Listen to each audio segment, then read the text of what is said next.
চরিত্রহীন hotel, একই বিল্ডিংয়ে 10টা হোটেল, আদতে আবাসন, পরে চরিত্র বদল করে আংশিক বাণিজ্যিক।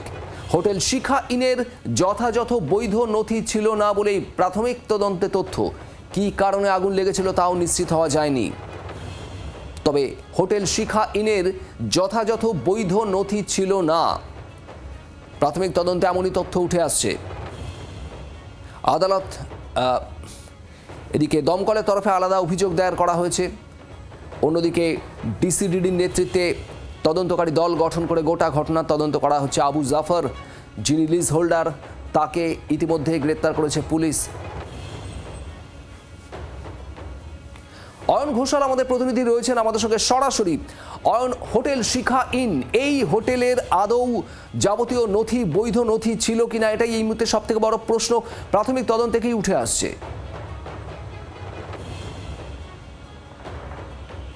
দেখো, শিখা হোটেলে তো ঘটনা ঘটে গেছে, কিন্তু আমরা এই মুহূর্তে গোটা মির্জা গালিব স্ট্রিট জুড়ে যে ছবি দেখতে পাচ্ছি তাতে বিগত 15 বছরের তৃণমূল জমানায় বেনিয়মটাই ছিল নিয়ম। আমার ঠিক সামনে রয়েছে হ্যাপি লজ। লজের মালিক বুঝতে পেরেছেন তিনি এসআইটি অর্থাৎ স্পেশাল ইনভেস্টিগেশন টিমকে হ্যাপি করতে পারবেন না। সেই জন্য তিনি কি করেছেন, আজ ভোর রাতে গোটা হোটেলের সমস্ত বোর্ডারকে বার করে দিয়ে তিনি এই হোটেলের তালা ঝুলিয়ে এখান থেকে পলাতক। অর্থাৎ এই হোটেলের এই দরজার পেছন দিকে অগ্নি নির্বাপন ব্যবস্থা বলে যে কোনো কিছুর অস্তিত্ব নেই, সেটা হোটেল মালিকের আচরণেই পরিষ্কার। নাম হ্যাপি হলেও এখানে যারা বোর্ডার ছিলেন তারা হয়তো ততটা হ্যাপি ছিলেন না। অন্তত অগ্নি নির্বাপন ব্যবস্থার ক্ষেত্রে এমনটা বোধহয় খুব বলা অত্যুক্তি হবে না। পাশের হোটেলে চলে আসছি। পাশের হোটেলের কি নাম?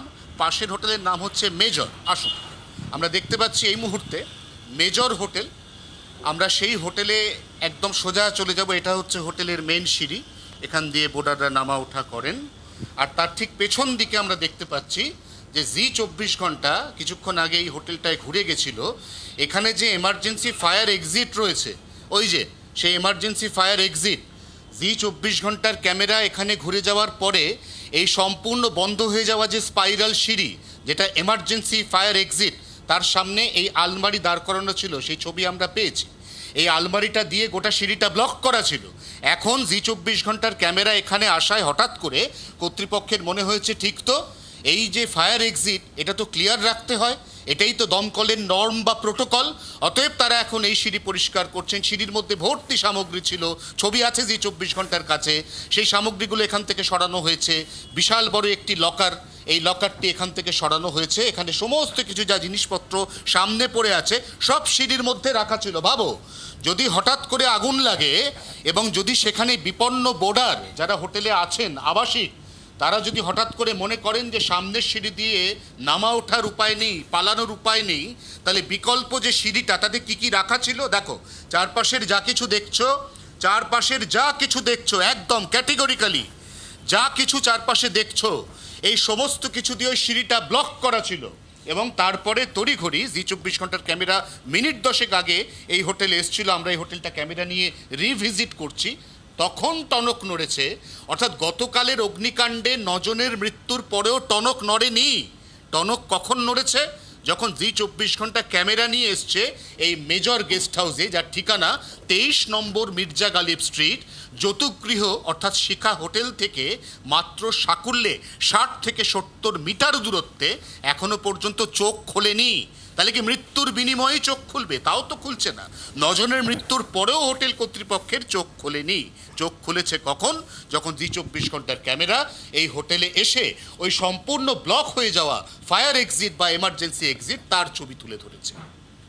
অয়ন, এই জায়গাতেই প্রশ্ন, যেটা তুমিও বলছিলে যে তৃণমূলের সরকারে বিগত 15 বছরে বেনিয়মটাই নিয়মে পরিণত হয়েছিল, কিন্তু পরপর দুটো ঘটনা গত কয়েকদিনে, তারাপীঠ, কলকাতা, 9-9-18 জনের মৃত্যুর পরেও ঘুম ভাঙছে না এই সমস্ত হোটেল মালিকদের।